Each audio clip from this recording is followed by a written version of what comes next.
Okay, good morning. Welcome to Spring 2023 Welcome Address. It's my pleasure to introduce our first speaker, JC Navarro, who is the Vice President of the Associated Students Incorporated.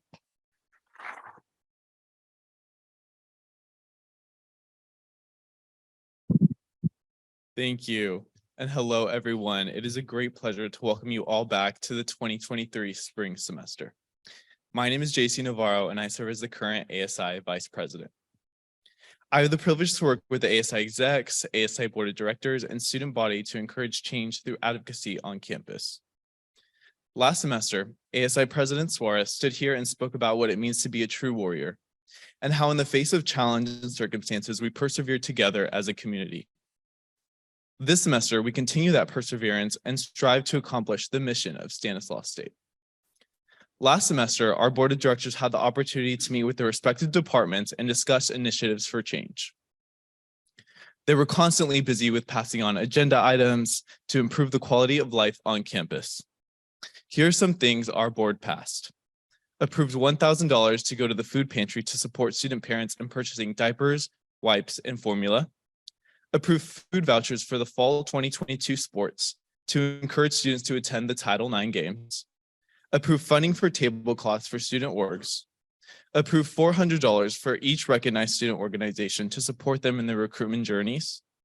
Successfully hosted 2 town halls, one where President Junn and ASI President Suarez were panelists to discuss all concerns on this campus. The other inviting key role decision makers in parking on campus. Lastly, the ballot drop-off in the November elections was very successful. In addition to all of these accomplishments, the ASI Board of Directors have been constantly working on parking, academic advising, and dining service issues. Our Board of Directors began their semester strong with our first meeting of the semester this previous Tuesday. We look forward to future events such as more town halls, Warrior Day, next week's Student Org Fair, Warrior Wednesdays, and the constant efforts in advocacy. This semester, we will continue to tackle on academic advising with the survey Destiny and Adela worked on with respected and critical departments, and continue to work on parking issues and campus life issues. It is a pleasure to be here today with everyone who's so passionate about this campus. We look forward to the success of the spring semester. Thank you, everyone. Now I'd like to introduce the Speaker of the Faculty, Dr. Connie Stone.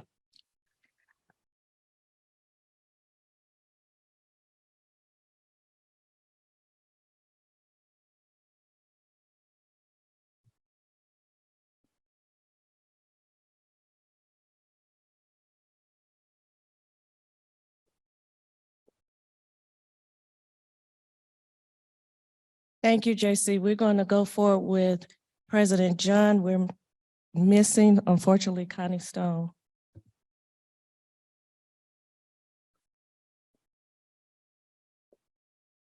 Okay. All right. Well, I just want to say very special thank yous to Connie's not here right now. There must have been something that came up, but just wanted to express my thanks to the faculty and to the students, to ASI.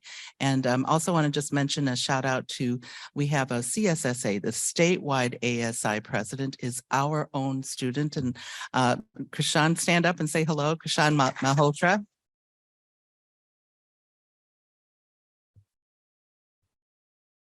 Thank you. So good morning, everyone, and welcome to the start of our 2023 spring semester. As we begin, we want to also respectfully acknowledge that Stanislaus State is located on the traditional lands of the Yokuts Nation. Our campus is built on the unceded ancestral lands of these indigenous tribes. So thank you for allowing us to honor the Yokuts and give our gratitude to their ancestors and their descendants for the constant and careful stewardship of this land. Now, each spring, I have the privilege of welcoming our respected community friends of the university, namely many members. So let's start with our foundation board. If you're on the foundation board, please raise your hand and wave. We have foundation board members here. We also have another important group called the President's Community Ambassador Council and our Alumni Advisory Council. So if you sit on those, please wave your hands for the audience. There's so many of them that we listed all of their names on the university website at the links that are displayed on the presentation slide here before you. So thank you for joining us to hear about the campus updates and the cabinet and for me. I'm also very pleased to welcome and recognize our local city, county, and state elected officials, representatives, community and business leaders. For example, Ben Duran from Central Valley Higher Education Consortia. Our Mayor Amy Bublak was also here earlier this morning, and so on. So if you're any of those members, elected officials, please raise your hands and we can say thank you.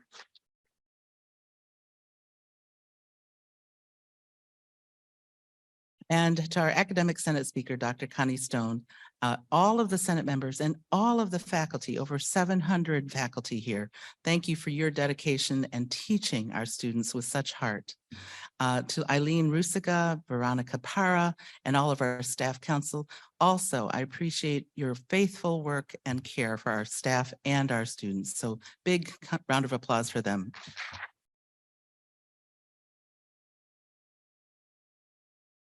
And as I mentioned earlier, to our ASI Vice President, JC Navarro, and Destiny as the president of ASI, and all of this, not just ASI, but our University Student Center board members, thank you as students, our 11,000 plus, almost 12,000 students.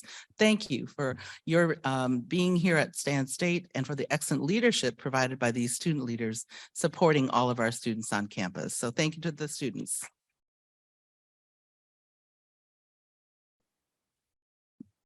And finally, I would like to take a moment to acknowledge our new staff and administrators and those who've been recently promoted. Congratulations and welcome to all.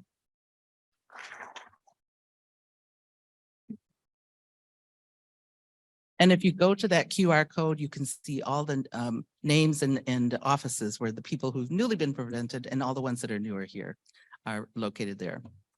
Okay, so by now, all of you have heard the news that I plan to retire by the end of July 2023, August 2nd, in fact.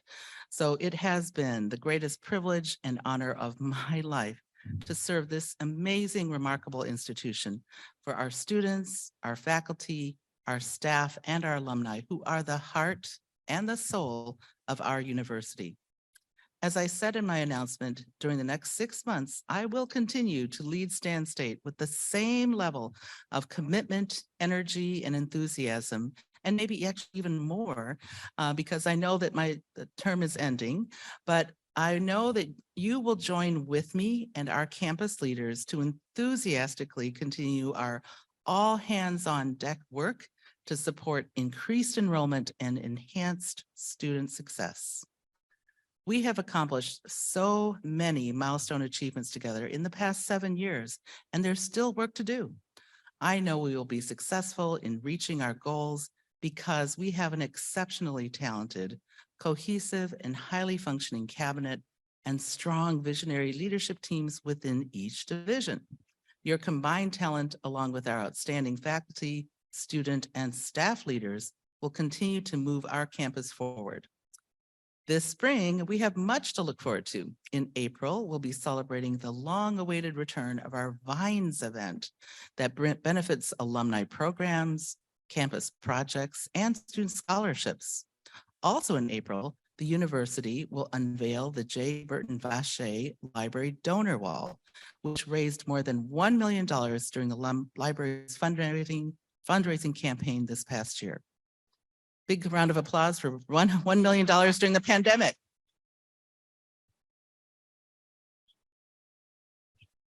So our campus will be buzzing with activity, and I look forward to seeing it all unfold. With that, let's get started. Members of my cabinet will provide updates from each of their respective areas, and I will share a few with you first. So, number one, nearly all CSUs have suffered enrollment declines this past year. In fact, this is a national trend.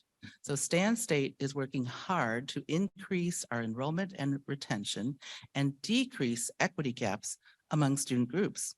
In November and in January, I convened 2 full-day, all-hands-on-deck retreats. These retreats engaged all cabinet members, divisional leaders, Senate and student body leaders, faculty and key staff who discussed their area's efforts and identified next action steps and implementation steps. I'm so pleased to report that the campus is now moving forward on these action steps and looking forward to tracking significant progress. So you'll hear more about that coming up.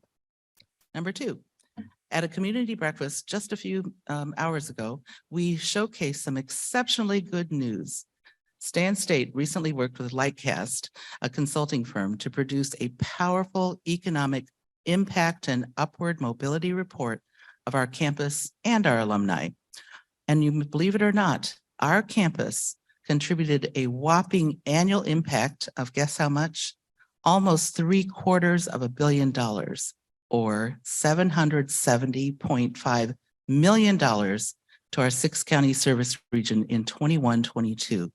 And that data and report will be sent to all the members in attendance. There's a nice little one-page double-sided report with the QR code so you can see the entire economic report. So for every dollar that students invest in their education, they will receive a return of $12.10 in higher future earnings. And for every dollar invested in Stan State, California as a whole will receive $14.50 in return. This is a whopping return on investment data. So this report clearly demonstrates Stan State's compelling impact on the economic vitality of our region. We deeply appreciate Lightcast's work in producing this detailed report, and we look forward to sharing further details for you during an upcoming campus forum. Number 3, as many of you know, Vice President for Strategic Planning, Enrollment Management, and Innovation, Dr. Gitanjali Kaul, announced her plans to retire from her role as Vice President and return to the faculty ranks. SPEMI and our campus have benefited enormously from Dr. Kaul's leadership. She has single-handedly changed the campus culture by creating dynamic and robust databases and provided accurate, analytical, and predictive enrollment management information to our campus community so that we can make data-driven decisions. This has been critical in facilitating our ability to use metric-driven analyses to predict and map successful outcomes for our students. We have made such incredible progress in this area, thanks to the incredible work by Dr. Gitanjali Kaul and her team.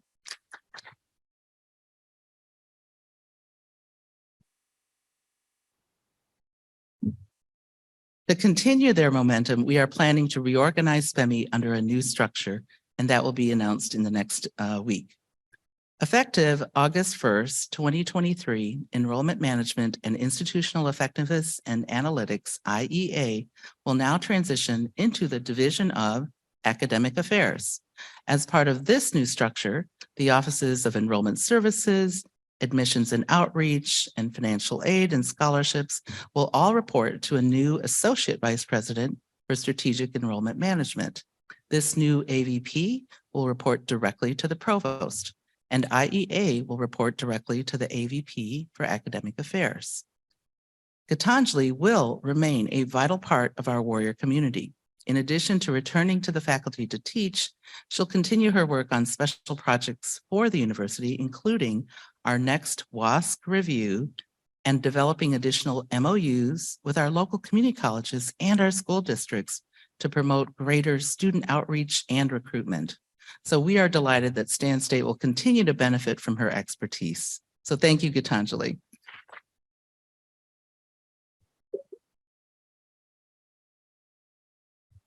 Four, many of you know that diversity, equity, inclusion, and social justice are part of my DNA. And when I joined the university, the first thing I wanted to do was to infuse these core values into the fabric of our campus culture, and we have done that. Now it's time to coalesce all of these collective efforts into a single office that will be led by a new senior diversity officer. We're having preliminary conversations on our campus in establishing this new position, and we'll consult with many groups in the months to come as we develop this vital role. So as you can see, our campus continues to move forward in many exciting and positive ways. We have reserved time at the end of today's presentations for your questions and your comments. But now, Each member of our cabinet will provide updates from their respective units. So please welcome Provost Rich Ogle, who'll begin with an update from Academic Affairs. Rich.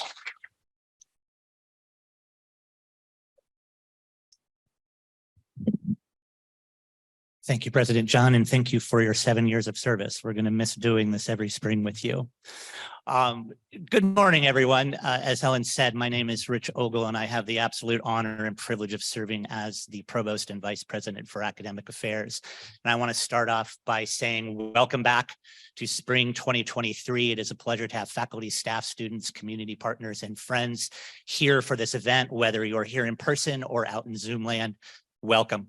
I have a number of updates to go through because Academic Affairs is quite a large division. I'm going to start by talking about things at the Academic Affairs office level, things that the Provost office and the senior leadership team of Academic Affairs are doing on behalf of faculty, staff, students, in the community. And then we'll talk a little bit about some things that are going on in each of the college or the units. And so jumping right into it, the first thing that I want to say is that these welcome addresses are often about the really neat things that we're going to do, the special things, the new things, the things that we want to communicate that are beginning to happen. But I would be remiss if I didn't say that the most important initiative that we are working on this spring semester is the daily ongoing opportunity to provide a transformational educational experience for our students, and doing that by supporting faculty and staff in the work that they love and the work that they do well. And so we are here as the Office of the Provost and the Division of Academic Affairs to support everyone in doing that and creating those transformational experiences. As far as things that are moving forward that we started last year, we're really going to get traction on during this semester. I have a few things that I would like to share with you. The first is we started at the beginning of the year on a process of doing an academic affairs strategic plan. We have had a dedicated committee of faculty, staff, and students cross-divisionally. If we can go back to that one slide, that would be great. Cross-divisionally to work on and engaging the community on understanding what our mission, vision, and values are at the level of academic affairs. That is, who are we, who we want to be, and what do we want people to know about where we're going. This word cloud here was a word cloud that Amanda Tice, my chief of staff, put together from the survey information that we got from you. This is the representation of the level of importance and the number of times these words were mentioned. We are finishing up our revisions of the mission, vision, and value statements that we have worked with faculty, staff, and students on. We will be sending those out for a final review, and we will also this semester be working on higher level priorities that will begin to determine and support the directions that we are going in. So please look forward to the opportunities to provide feedback and consultation, and looking forward to engaging that with you. Next slide, please. As President Junn mentioned, I'm very excited as an individual who spent a number of years in enrollment management to be welcoming both the Strategic Enrollment Management Unit as well as our Institutional Effectiveness and Analytics Unit into the Academic Affairs family. As President Junn mentioned, we are in the process of hiring an Associate Vice President who will have the 3 enrollment management units report to them. You can also see where IEA is going to fit in that system. We're very excited about that. It's going to allow us to be very efficient. It's going to allow us to be very creative. And in the current enrollment context, it's going to provide some opportunities for us to address the challenges that we face. We are in the process of consulting with faculty leadership on the position description for the new AVP, and we'll be dropping that ad hopefully in the coming weeks. And so look forward to, again, the opportunity to engage around that and be a part of building out this new part of our unit. And for those individuals who are in the soon-to-be former SPEMI, welcome to the Academic Affairs family. Next slide, please. As you know, we have a number of active recruitments. Again, this is going to be an opportunity for faculty, staff, and students and community to engage in the very important process of hiring both administrators and faculty. You can see we do have a number of ongoing searches. Our Associate Vice President for Academic Affairs, or I'm sorry, Faculty Affairs position has just closed, and we are reviewing those applications as we speak. We are also in the process of deciding who we're going to interview for the initial round of the Dean of the College of Science search. And so again, there's going to be very soon an opportunity for the community to engage in the individuals we choose to bring on as finalists. We're also searching for the other two items on that list, the Dean of the Stockton campus. We are getting ready to send out that ad probably in the next week or so. We've put the search committee together and we're going to get rolling on that. And then finally, as you see, we're going to be searching for that new AVP. This is all in the context of doing what is perhaps the most important thing that we do in academic affairs outside the classroom, and that is hire really good people to be in the classroom, creating those transformational experiences. And we're doing so with a number of full-time and tenure-track faculty hires. Next slide, please. A few college level updates. I'm certainly not going to go through all of these slides. However, I do want to just point out maybe one thing on each. So as you peruse and read through all of the great and amazing things that are happening in the colleges, both this fall and in the spring to come, I do want to point out a few things. I am very excited at that last bullet point under the College of Arts, Humanities, and Social Sciences as we move toward formal review and approval for what we are naming the Law Center for Applied Law and Legal Studies. What is really awesome about this, and then I just want to shine a light on it, is that this is an office that in part is going to help students who come to Stan State with records work through the expungement process of their records. And it's a wonderful community service. It's going to provide not only direct, tangible gains for those students, but it's going to be an opportunity for faculty and other students to be part of something very important and very special. You can see in the College of Business Administration, we have relaunched what we call the Warrior Entrepreneurship Initiative, thanks to the Porges family for being the benefactors of that. We're excited about this. We have hired a new director and he is just getting up and started. But the point I want to make about this is that this is not just a college of business enterprise. One of the things that we decided when I got here after consulting with the Porgeses was that this is going to impact the entire campus. Entrepreneurship is not something that is just owned by one campus. Whether you're a social entrepreneur or a classic entrepreneur, this initiative is going to expand and provide opportunities for students, faculty, and staff to really have impact on their community and their experience here. Next slide, please.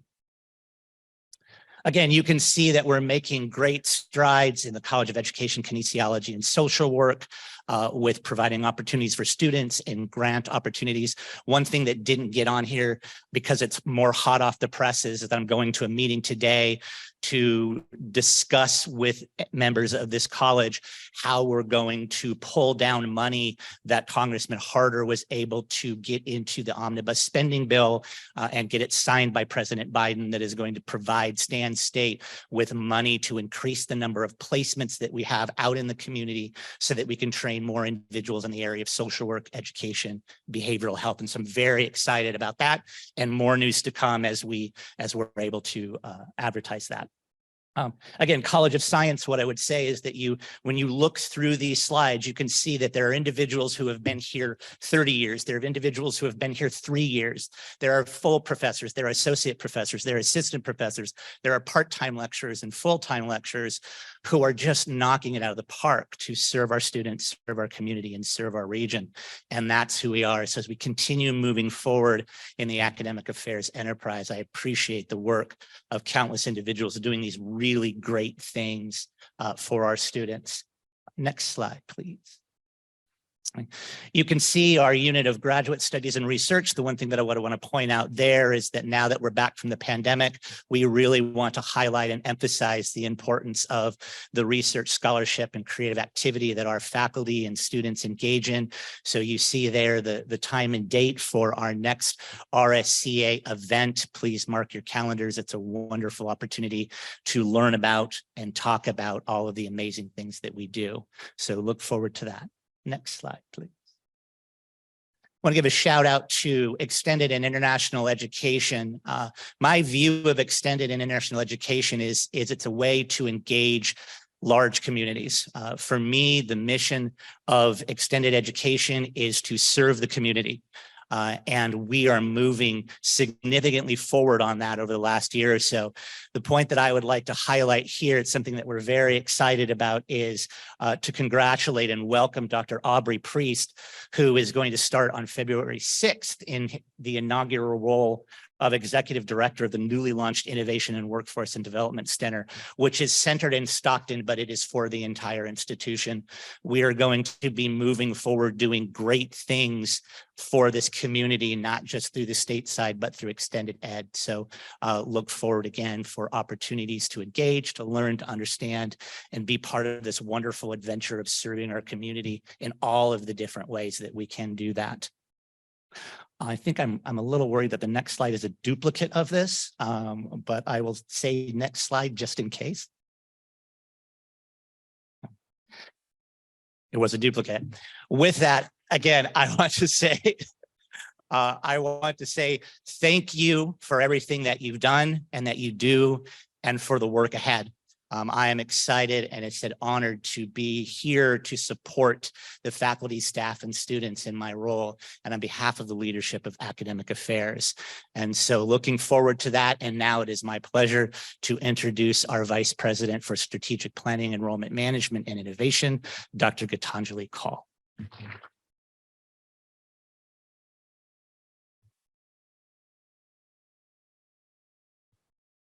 Thank you, Provost Ogle, and I will take a few minutes to talk about enrollment. Enrollment is on everybody's mind. There isn't a room I go in or people I run into who don't ask me about how we're doing with enrollment and what our future looks like. So I brought you some trends today, some trends for fall semester, some trends for spring semesters, some of the most recent ones. And then after I've shared those, I'll talk about academic year as a whole. So that's what I have. The first slide is on fall enrollment outlook. And in this slide, I have census counts for fall 2021. So you can see how many first-time freshmen we had, how many we had in fall 2022. There's a slight uptick.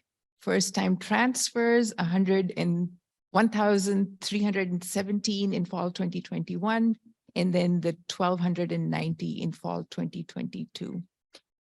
So with these numbers, it may look like the transfers are going down. In fact, our transfer applications have been really strong. Our transfer numbers have been strong.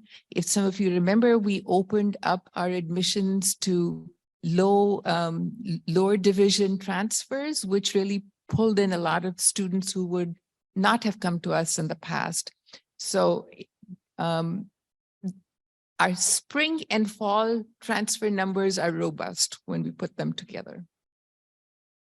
For fall 2023, it is too early to look at many other numbers other than applications. So you see our decline in applications. This year, first-time freshmen, there's about 800 fewer applications. Again, that is a trend that's national as well as system-wide. We are not as down as many other campuses. I'm sure a lot of people will tell you that, and it is absolutely true, but we are down a few. And then the same thing with transfers as well. At this point for fall 2023, it is, our focus is really on yield, not just in applications. While we're leaving Cal State Apply open, we will continue to take more applications, but we have switched our interest from increasing applications to increasing yield. And there's a lot of work going on in our Office of Admissions and Outreach to make sure that our yield is the maximum and it's at its highest peak. So that is a quick look at fall. Next slide, please. This is spring. This includes census counts in spring for freshmen and transfers for 2022 and 2023. We typically don't have a lot of freshmen in spring, but we've had a few in the past. And as you can see, our enrollment for first-time transfers has been robust as well. Again, we were down in applications, but we're going through the spring registration process for 2023, and the numbers that we had as of the first 2 days ago, which are not on the slide here, suggest that we're about 2%, 2 to 3% lower than spring this time last year. So that's just perspective for our spring semester. Okay, next slide, please. This is the key slide. This is the key slide where we have targets, Chancellor's Office targets for our enrollment and how we stack up against them. So when it came to 2019, college year 2019, we had 8,395 FTE in an annualized computation for that particular year. At that point, I know many of you in the room remember we were almost 10% over our target, way over our target. After the pandemic, we have not had that kind of robust enrollment. In college year 2022, we were down 0.8%. And in college year 2023, which is this current year, we're expecting to be 8.76% down at the end of the year. So if you're wondering how we went from being 0.8% down to 0.76%, it's also because our targeted FTE, our allocation for FTE went up. So that's a good thing. Our Chancellor's Office has increased our funding for our target. And so we benefit from that. Now our challenge is to make sure we can keep up and match that target. We have a couple of years to do it, and I think we're well on our way to getting there. So overall, the picture is what it is. It could be stronger, but I think we have our work cut out, and I think we will get there. We hope to be able to match the Chancellor's Office expectation of us in the FTE allocation that they have given us.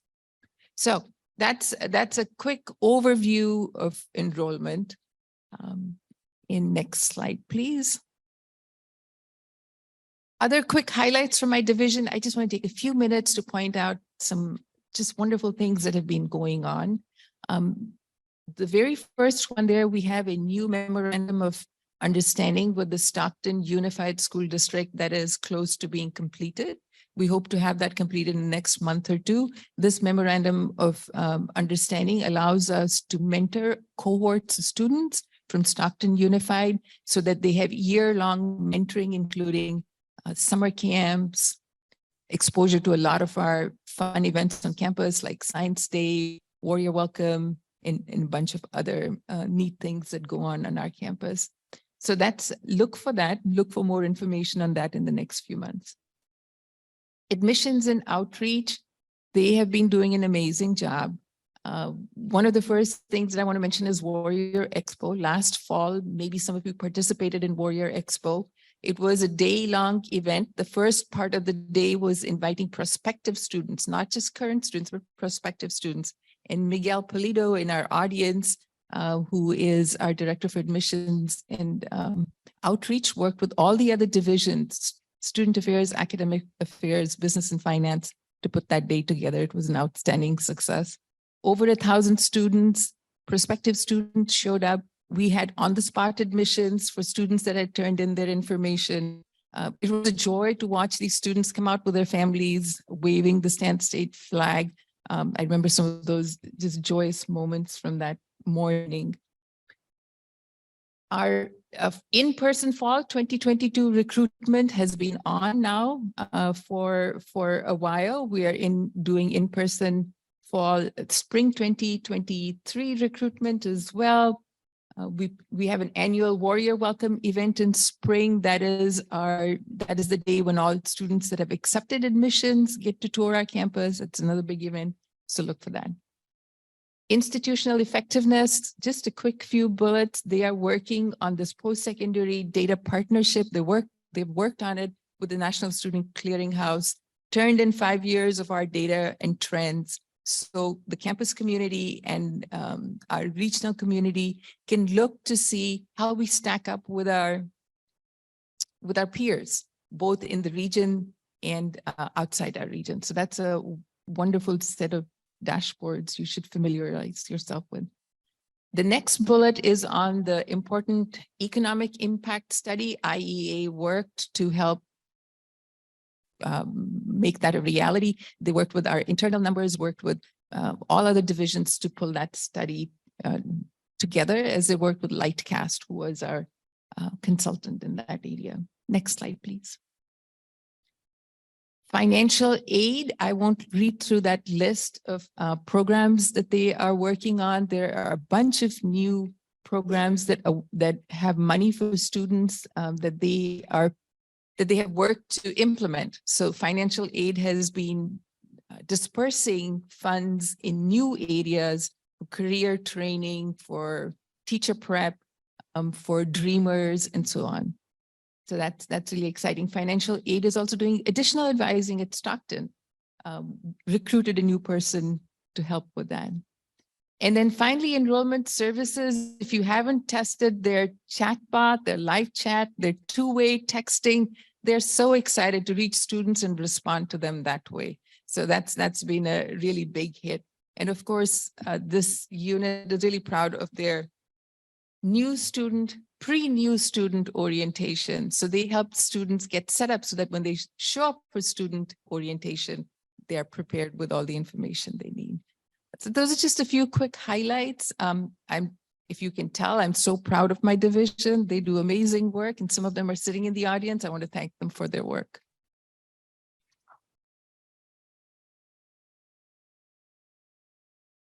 And I want to introduce my colleague, VP for Student Affairs, Christine.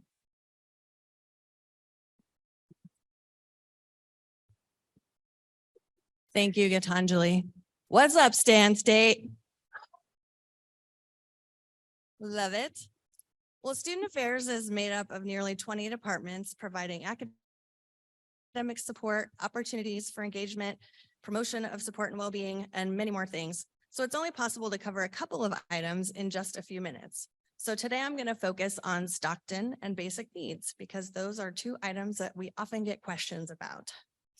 Student Affairs has significantly increased the services and staffing at the Stockton campus in the last couple of years.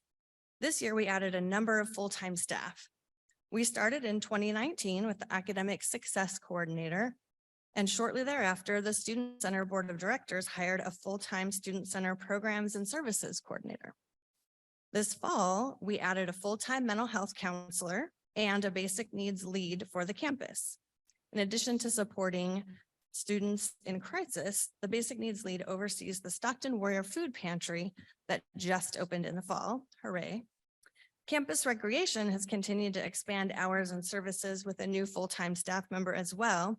And we're also just about to launch intramural sports at the Stockton campus. As part of the infrastructure and capacity building for Student Affairs in Stockton, we've added a Dean of Students to be a resource to students and faculty. Finalist interviews actually start this coming Monday in person and include sessions for Stockton staff, students, and faculty to meet with the candidates. Additionally, senior leadership for Stockton will meet with candidates. We've really worked diligently to ensure an inclusive cross-divisional process. The search committee is made up of 2 faculty who teach at the Stockton campus, the AVP for Student Equity and Success, who is also taught at the Stockton campus, the Director of Operations at Stockton, and a student representative.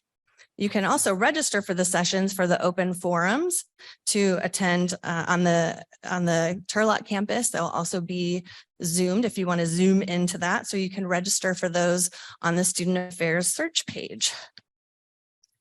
And the ongoing services provided at Stockton are still happening: the Disability Resource Services, Career and Professional Development, the Learning Commons. We have tutoring and writing services there, Warrior Cross Cultural Center, and Student Leadership and Development, where our new assistant director is on site in Stockton 2 times a week. Now I'm going to switch gears and share a bit about basic needs. Basic needs began with 1 care coordinator position in September of 2019. As you can see from the slide, we've seen a dramatic increase in usage of our programs. The Warrior Food Pantry served more students this past fall through only November than it did the entire 21-22 academic year. Now, the basic needs department has 8 staff and is fully integrated into our overall health and well-being organization. In addition to our director, we have a CalFresh coordinator, a food pantry coordinator, a care lead who also serves as a housing navigator, a food and security program lead, the Stockton care lead that I mentioned a minute ago, and the department is also supported by an analyst and administrative support person. And since April 2020, Basic Needs has also housed the Warriors Take Care team, which oversaw the CSU vaccination requirement and COVID-19 procedures for over 10,000 students over the last 3 years. Lastly, I want to talk a little bit about the money. So next slide, please. The Basic Needs program has received almost $5 million in almost 4 years. Almost all of that funding was received and is restricted in use, has reporting requirements that mandate strict monitoring, tracking, and reporting each year. The unit provides direct service to students 24/7, and most of those resources listed on the slide provide direct support to our students. We're very thankful to have so many donors and partners like the California Faculty Association, Associated Students Incorporated, and the Student Center Board of Directors who have contributed to our programs on an ongoing basis. We've been awarded at least 8 different grants, some federal, some state, some local, some are awarded multiple times. As example, we've been awarded both federal and state grants for CalFresh outreach services. I'm also really proud that Stan State led the way in the CSU system to continue to serve students in person during the campus closures and remote instruction. And we were instrumental in developing the statewide reciprocity program for campus food pantries. This means that Stan State students who, when we were remote, lived closer to other CSU campuses, they could access those resources as if they were on their own campus.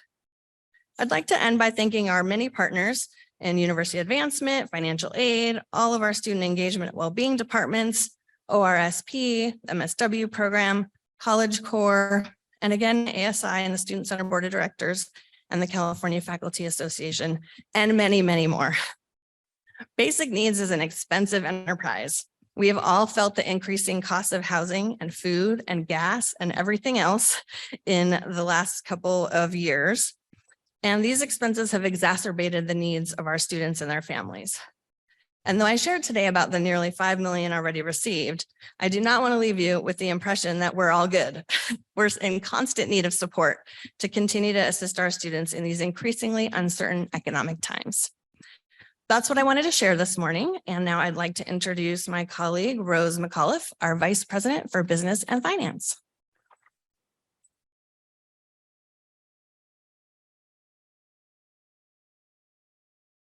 Thank you, Christine. Good morning, Rose McAuliffe, Vice President for Business and Finance. Our division has been very busy doing some great and exciting things. Starting with the Capital Planning and Facilities Management team, we're in the process of working on 2 new buildings. The Stockton Academic Replacement Building, scheduled to open in fall of 2025, and the state-of-the-art Child Development Center, scheduled to open in spring of 2024, here at our Turtle Rock campus. In addition, the facilities team has been working very hard to keep our campuses maintained, and thank you to them for helping to weather Mother Nature lately in our recent storms. It takes a lot to maintain our beautiful campus and buildings, and so they've been working to also upgrade our electrical systems and fire alarm infrastructure. Next slide. Moving into the financial and support services team, they've done a great job of taking care of our many required audits and our annual reporting requirements and all of our financial reports. They've led the deployment and management of almost 79 million in federal HERF funds to both our students in aid and to the campus for safety protocols and enhancements.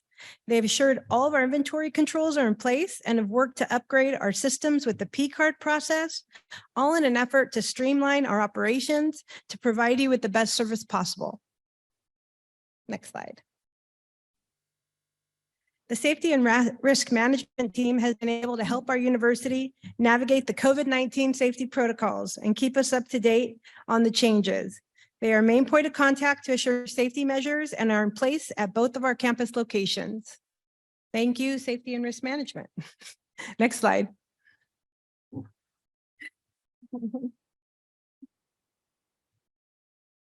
The University Police Department has done a great job of enhancing the security and safety at the Stockton campus most recently, but they do maintain the safety obviously for both our campuses.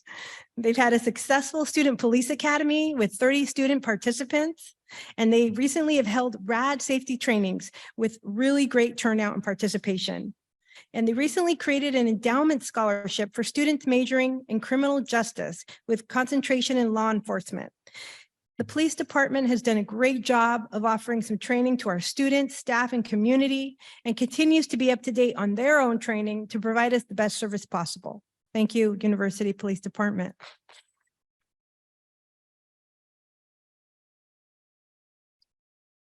Last but not least, the IT department, next slide, was successful in warding off over 50 million cybersecurity threats to our IT system infrastructure. IT has upgraded over 50 of our classrooms at both campuses, and they deployed over 1,300 devices, which includes over 600 to our students to support their academic learning experience. And with that, thank you. We've been busy. We're excited in our division, and I'm going to hand it off now to Dr. Michelle Lottie, Vice President for University Advancement. Michelle.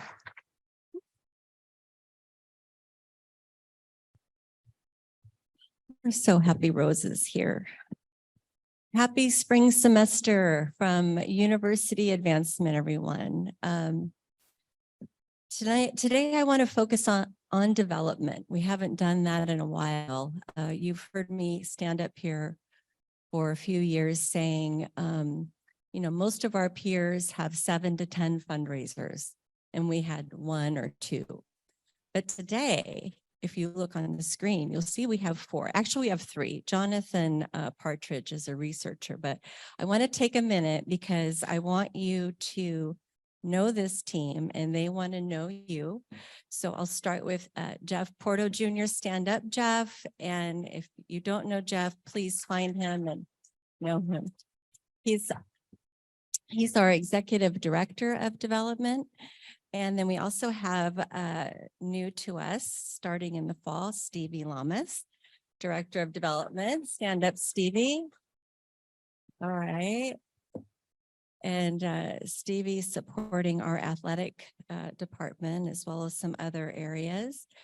And then finally, we recruited Jeremy Martinez, who just started, I don't know, a couple of weeks ago.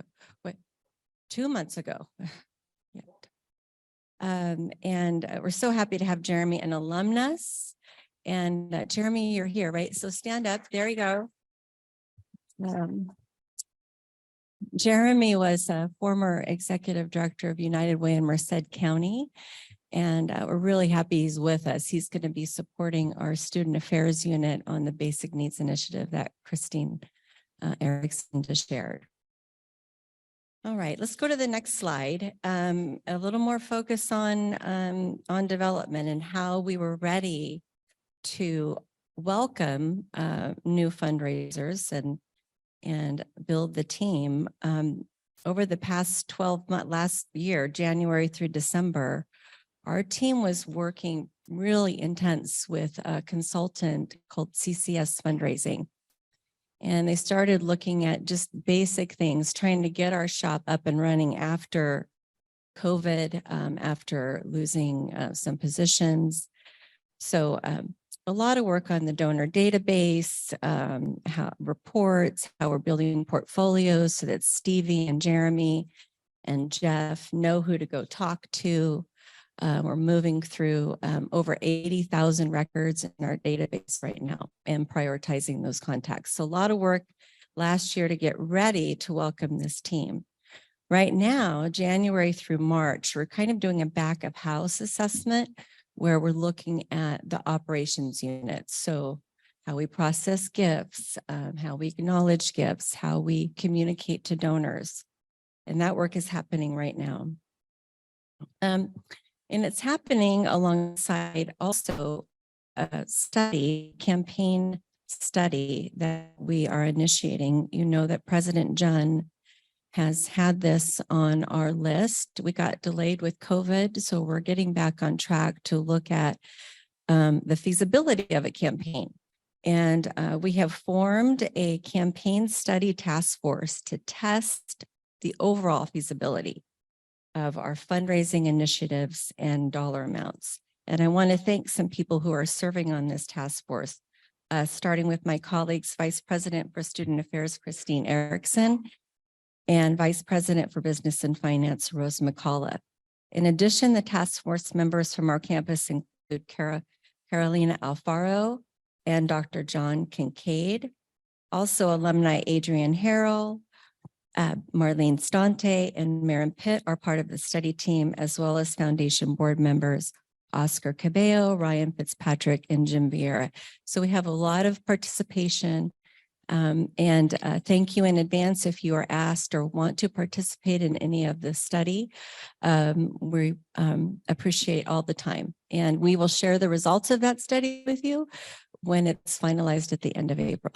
And with that, I'll introduce my other half, Dr. Rosalie Rush, overseeing our communications and public affairs.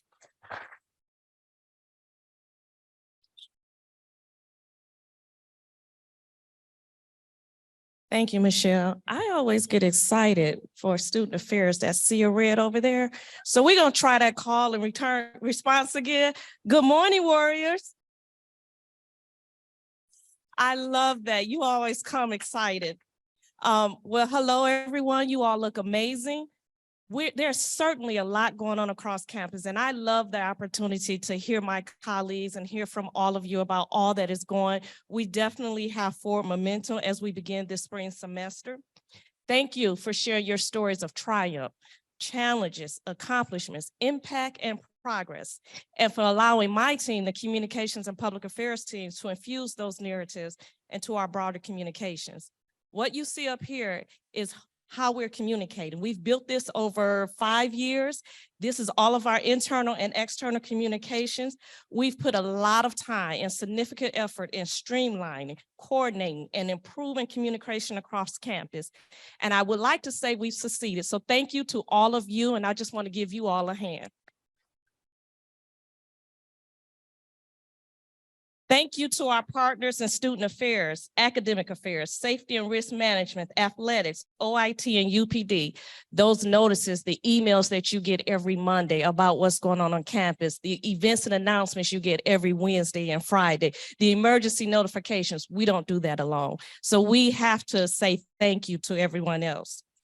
With a good internal communication foundation, we're now going to begin to turn and focus on strengthening our external communications. And that is going to be done through our Warrior Wire. So if you haven't signed up, subscribe. If you know family, friends in the community, have them subscribe. Your friends, your school, the students, everyone subscribe. Okay, this fall, we partner with the Missions and Outreach to implement targeted marketing campaigns infused with brand messages, supporting the university's enrollment goals. Through a series of digital ads, Stan State's brand visibility increased. In fact, I believe we put over, I think we had a couple of 100,000 ads that went out digitally over 7 campaigns. The interaction with the ads resulted in over 300 phone calls to admissions and outreach, requests for visits and wanted to know when could they come on campus, as well as click through to our website. Application and event registrations increased during and after the campaigns were implemented. We're looking forward to building on those campaigns and working with our admissions and outreach colleagues to build a robust enrollment marketing strategy for the spring and fall to help reach our enrollment goals. As President Junn says, we are all in this together, and it is all hands on deck. And finally, thank you for your presence, your patience, as we have redesigned and enhanced the university's web presence and functionality. We are at the tail end of migration. You can all take a breather of relief. Okay. We have a couple big websites like financial and support services and HR that we will be completing by the end of this month. Our target is to have all content migrated by spring break. I'm going to repeat that, by spring break. That means update your content or it will be transferred over like it is, okay? Our next step is document remediation. We need to make sure we are accessibility compliant, and so we will be providing accessibility trainings and helping all departments to create a remediation plan. That not only makes us compliant with accessibility standards, but it creates more user-friendly experience for our students and our visitors. Our website is now poised to be a great enrollment marketing tool. We'll be adding a language translator this spring semester as well, that will help broaden our reach and elevate our key messages. We're trending towards. Thank you. It's been a labor of love, believe me. We're trending toward another great semester of collaboration and outreach, and we're looking forward to hearing all of the great things that we're continuing to do. Please continue to share your news, your stories, your accomplishments with us. Now I'd like to introduce my colleague, Paul Norris. He's the Interim Senior Associate Vice President of Human Resources and Equal Opportunity Compliance.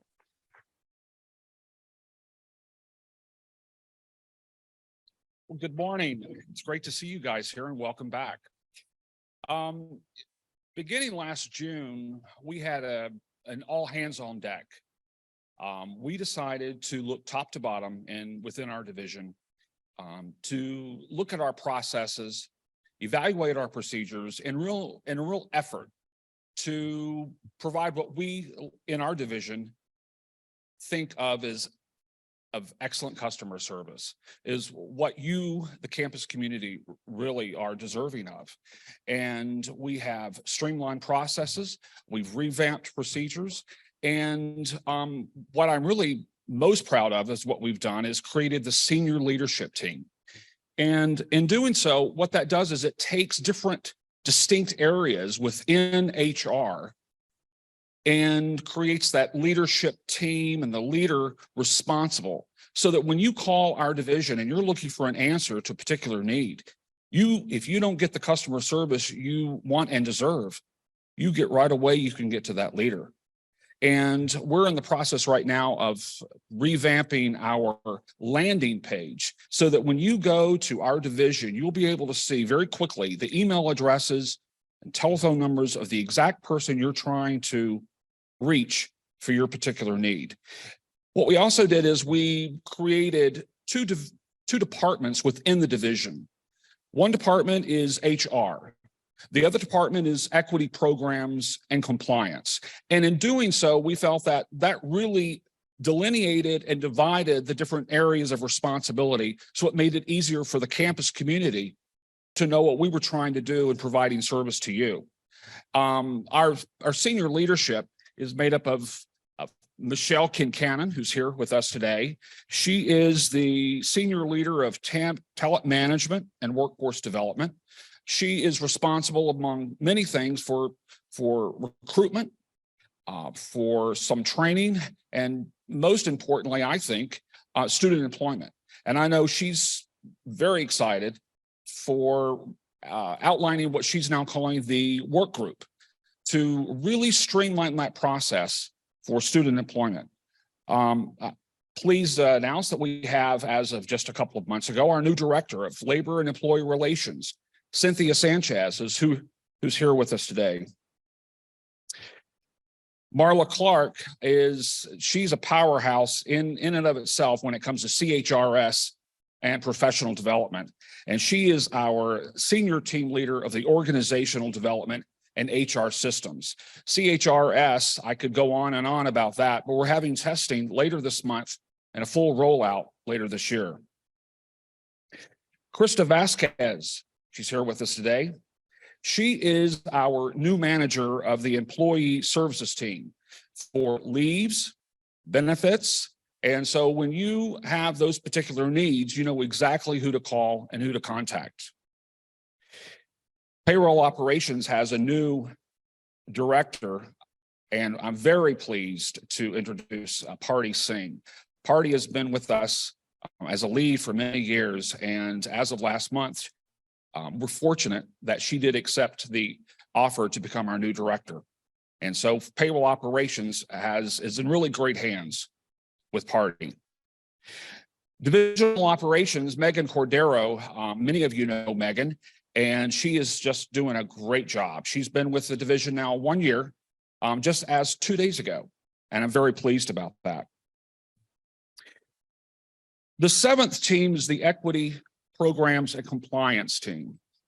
And I can't say enough and give enough thank yous to my partner in that, Julie Keogh.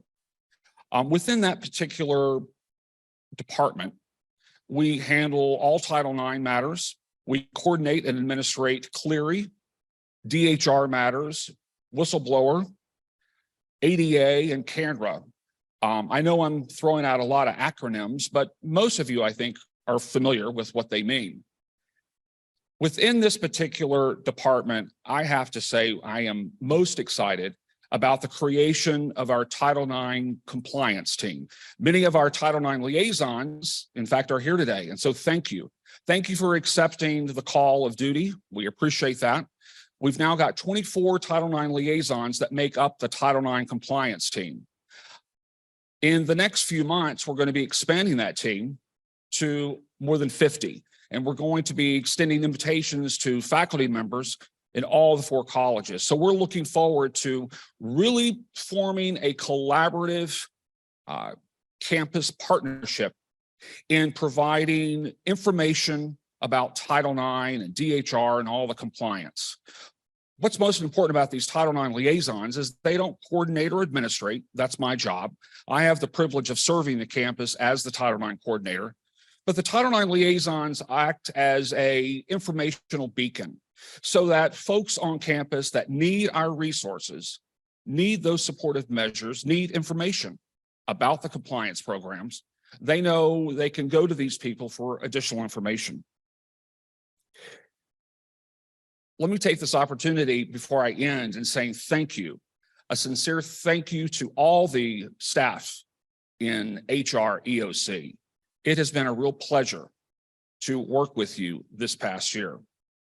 And on behalf of the HR EOC personnel, let me say thank you to the entire campus community. We appreciate, sincerely appreciate being of service to you. Thank you.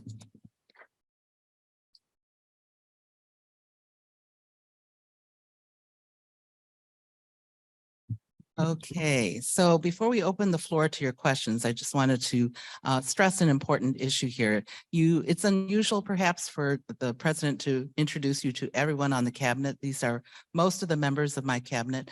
And what this means is every person here is a leader for the respective divisions that we have here. And if you think about it, running a university is like running a small city. If you think about, we have almost 12,000 students. We have 1,300 employees. We have, alumni as well. So that's a total of over 13,300 employees, staff, faculty, students, and administrators. And if you add 13,300, that's about the size of, guess which city nearby us?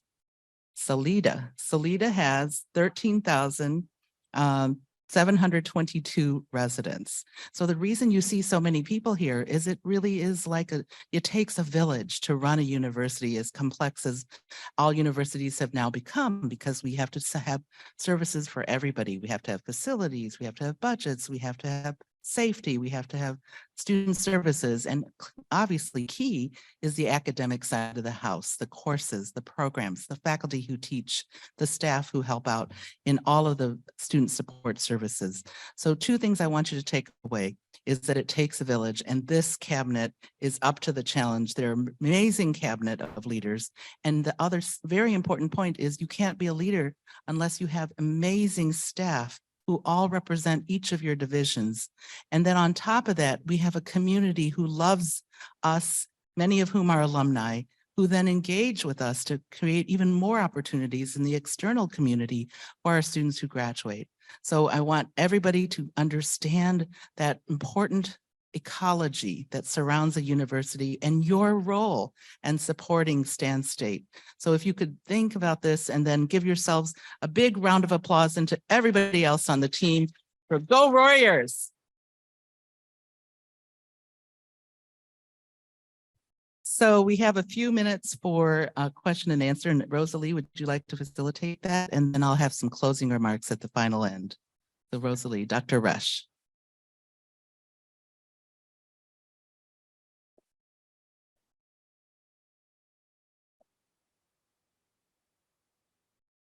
Okay, if you have a question, we ask that you would step out into one of the aisles. There are microphones on both sides. We also have about 175 people online. So Christina Stamper from Communications will bring forth any questions we have there.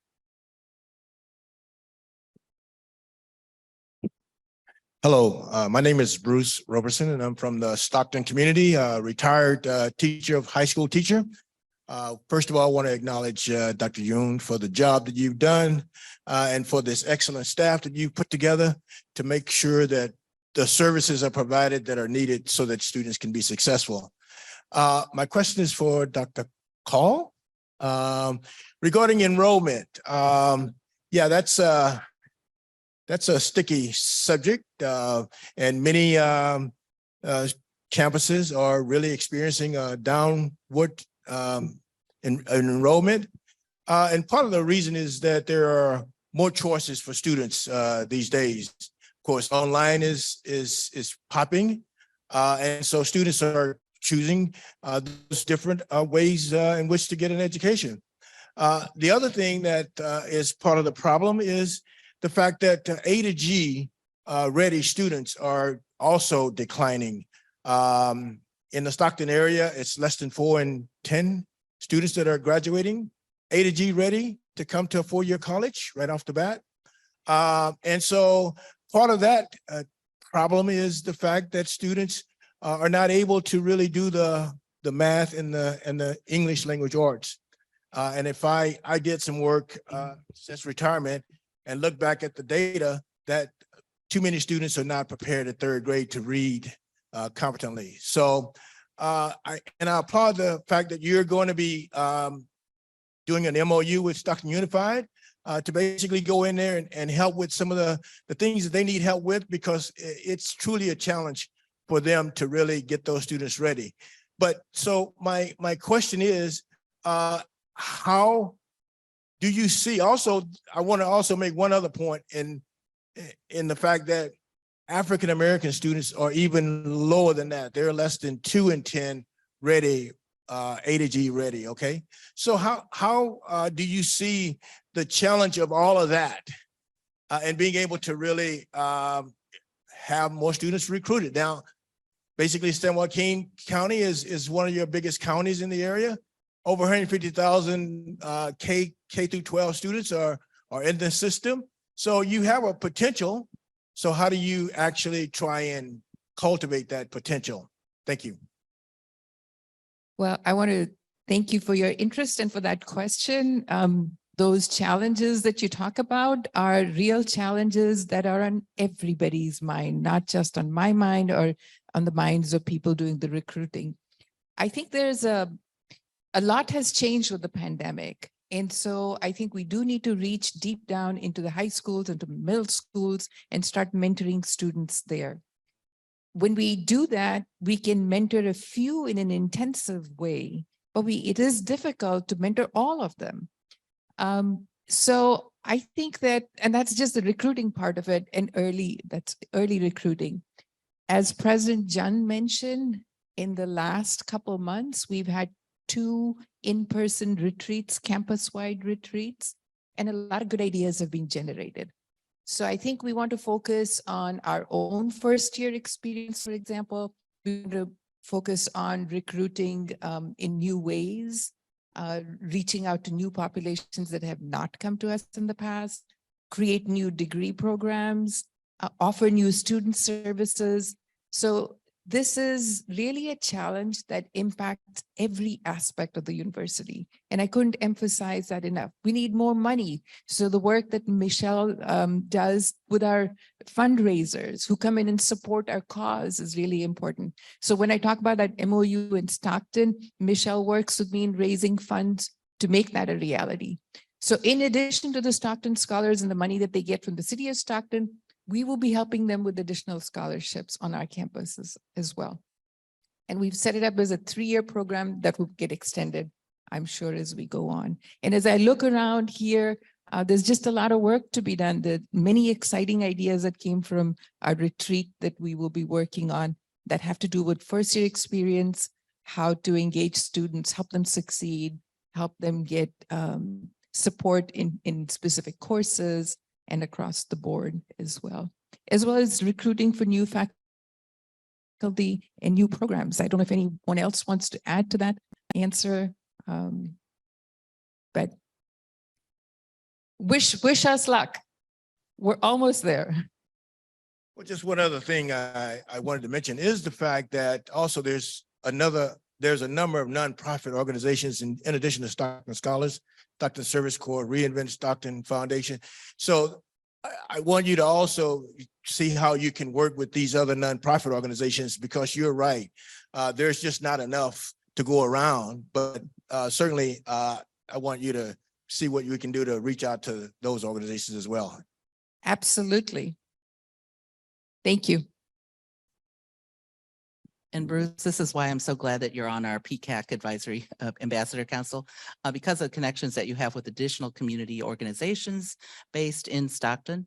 And so as you know, I think I've talked to you that we have partnered with It's Your Tomorrow and the 1300 campaign to recruit more students, particularly young men who have traditionally, again, not come to higher ed in large enough numbers at parity with female students and young men of color as well. So we are doing all that. So let's be in touch, because of the additional community-based organizations you know of. We would absolutely like to be partnering with them as well. And we're doing also PK, which is Parents for Quality Education. And they are looking primarily at Hispanic families, first generation students as well. So we're absolutely trying to avail ourselves of all the good work already being done and connecting up with them to bring us more students in the future. So great question. So thanks, Bruce. Christine is going to ask a question from offline. We have a question from someone who is watching the presentation on Zoom, and they say that they would love to attend the upcoming crab feed fundraiser. They have a question regarding safety and risk management. They would like to know what specific measures will be in place during the event to ensure that air quality is the safest possible with respect to potential COVID virus exposure, such as ventilation measures, et cetera. And they say thank you in advance for the information.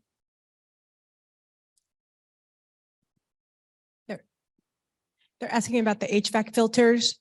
Yes. What Yeah. ventilation measures would be in place for an event like the crab feed so that the air quality would be the safest possible with respect to exposure to COVID-19? Yes. Good question. We have replaced the majority of the filters on this campus with the MERV high quality. And so we are constantly on top of it. We have a whole safety and risk department that has been following all of the required guidelines, Cal OSHA guidelines, et cetera, to make sure that we keep our air quality as high quality as possible. That answer that question? Yes, thank you very much. Okay, thank you. Gentleman on my left. Hi, good afternoon. So my name is Pete and I'm an online MBA student here at Stan State. I have an open question. So what are your guys' opinion on AI and its influence in society and in the economy and in the educational system, and your guys' opinions on systems like Chat GPT? That's a nice pitch. I'm gonna wait a little bit on the curveball and then I'm gonna take a swing. This is something, especially in regards to Chat GPT, that we're literally today beginning conversations with faculty leadership to understand how we continue to carry out our mission, appropriately teach and evaluate student work in the context of the ever-growing expansion of machine learning and AI. My personal opinion is that machine learning and AI is a wonderful tool, and it's going to be a wonderful tool. And just like with any technological advance, it's going to disrupt the way we normally do things. It's going to change the way we think about what it is that we're trying to teach our students. And so it may be that somebody can write in a couple of prompts to Chat GPT and that spits out a paper. That paper, yeah, it might meet what we normally do in terms of teaching composition, so on and so forth.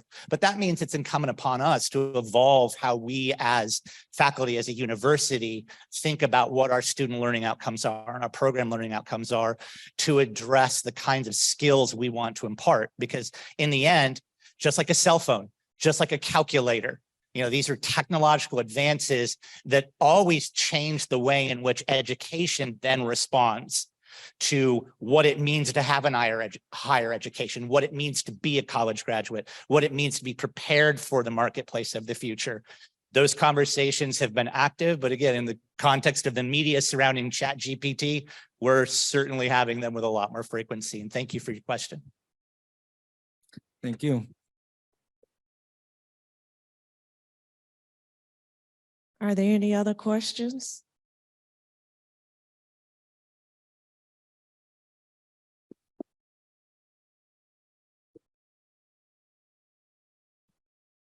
Hello to our amazing, hardworking panelists, as it seems, and also to everyone here as well. My name is Jeanette Shaw. I'm an applied geography major here at Stan State, and I have a question. When it comes to enrollment numbers, and as I can tell from watching the screen, it seems that they are down. But I'm curious, maybe one way we could bring maybe enrollment numbers up is because I know there's a lot that divides us in our nation when it comes to healthcare, politics, religion. But one thing that does bring us together is food.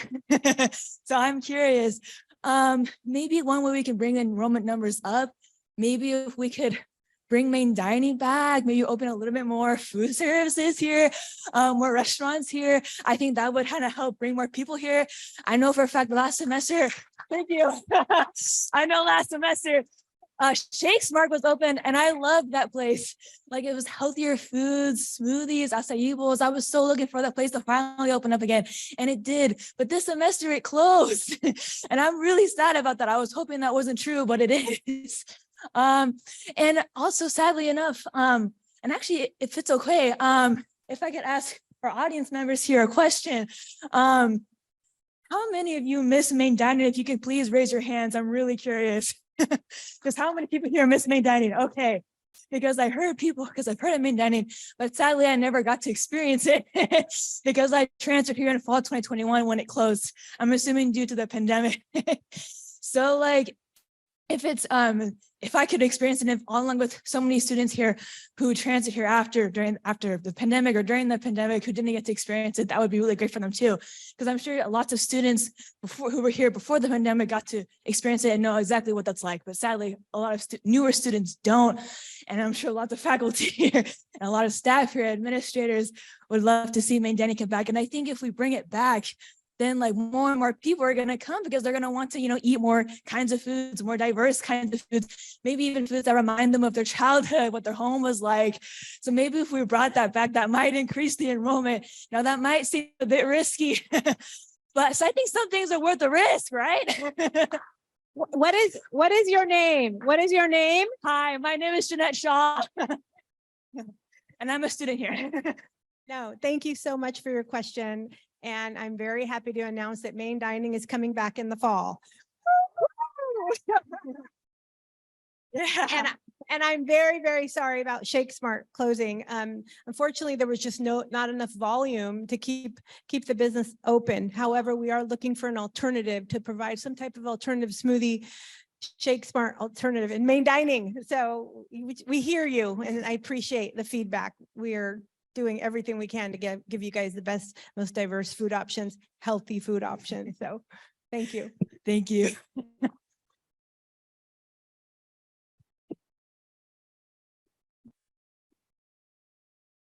Going once. Going twice. Last chance. Okay. Well, we have a question. Good. One more.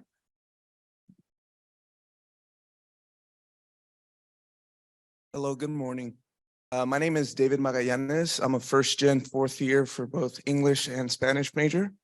A question that I have, because I'm a living learning community peer academic coach with housing, is what could be done for students that live on housing or students that commute who are looking for academic help. So a lot that I see from students that live on campus is that they don't have that academic counseling. And they're always like, David, what can we do? What can we schedule for appointments? There's just not enough resources for my subject. And I've noticed a lot of students had to change major, drop the courses, had to retake the courses at a later date. And it just seems upsetting that there's not that resources for those first years. So what could be done on that sense? Thank you, David, for your question. I'm sorry that that's the experience that you're having here. The retreats that President Junn and Dr. Call mentioned earlier, actually one of the outcomes of that is there is a task force looking at developing a more robust advising model where hopefully we will be, yes, we can clap for that. Where we'll be able to assign every student an advisor so that they know coming in the door who their person is. And I think that that will help, with them navigating lots of things. That person will be able to serve as a resource. That's part of the reason why we have the peer academic coaches in student housing and residential life, is to help facilitate that and make referrals to the appropriate places, because there's every type of academic support you could imagine here. But if you don't know about it, then we need to do a better job getting that information out to you. So that is in progress as well. Thank you. And I would just add to that, along with the task force that's going to be looking at our advising model, we're also putting together a task force that is going to examine our ability to develop a comprehensive and integrated first year experience. And so I know you're talking about the issue as it evolves throughout the course of an individual's time here. But I did want to take this opportunity to say that a comprehensive and integrated first year experience where, like Dr. Erickson is saying, is if we could connect students to where the resources are, understand who needs those resources when they come in during their first year, then they will have that ability to know where those resources are. We will have that relationship with them. So as they matriculate throughout their time here, they will be able to have the opportunity to engage in those resources. And so thank you for bringing that up, and thank you for your concern about that. I just wanted to introduce myself a little better. Yes, I am an applied geography major. My name is Jeanette Shaw, and this is my second year specifically at Stan State, but my fourth year academically. And the reason why I wanted to ask that question of raising your hands, for those of you that miss main dining, is because yes, I'm a geographer, which means that I look at stats, I look at patterns, I look at what stands out to people, what doesn't stand out, just to try to help the situation even better. And also, I'm so glad main dining is coming back. Thank you so much for all your hard work on that. And also, I think that also since main dining is coming back, thank goodness, I think that the lines at Starbucks will be a bit less if more eating options are open. And also even sometimes the Warrior Girl can get some lines too. So by decreasing those lines and by opening more eating services on campus, we can increase the amount of food that we can eat, but also decrease the amount of lines as well when we go to the eating services. Thank you. Thank you. And thanks to the geography faculty who've taught you so well, so you could apply the knowledge in the classroom to this very important problem. So thank you. I can also reiterate that there was support from attendees on Zoom for Jeanette's comment about reopening food services on campus, particularly for main dining. We also had individuals, Vice President McAuliffe, so you're aware, asking if it's possible to reopen the cafe and MSR. So the comment that you made, Jeanette, was supported, and thank you.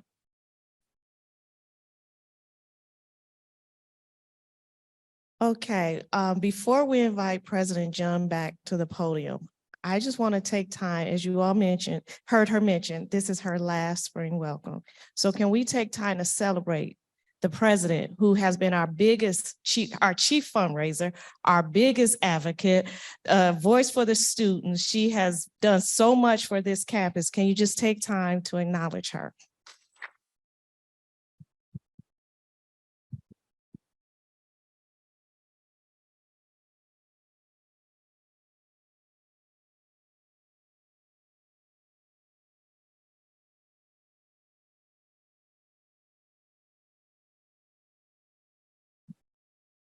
Thank you, everyone. Thank you so much. So in my closing remarks, I just want to say from my heart, thank you for joining us today. And I am so deeply grateful to be part of this incredible, dynamic campus community that moves with compassion, with excellence and integrity. You know, as you know, this is my last spring welcome, and I want you to know that I am indebted to the leadership, the friendship, the vision, the dedication of everyone here, our campus community, our board members, our advisory members, all of the elected officials, community-based organizations, other fellow presidents and chancellors, the leaders of our business and the arts and industry, K through 12 education, the social service agencies, and all of these have been vital partners in supporting Stan State and our students with you, the faculty, the staff, and the administrators. So my heart is truly filled with pride at how hard everyone has worked to position Stan State for an even brighter future, even during the darkest days of COVID. I know that all of you will continue to harness your passions and lead the university to even more exciting new heights in the future. And I want to tell you that my husband, Alan, and I thank you for making this journey a truly priceless, life-changing experience for both of us. I will always cherish Stan State and everyone who cares about this remarkable campus. So thank you for joining us. Have a great afternoon, a great semester, and we have still a lot of work to do. So go Warriors!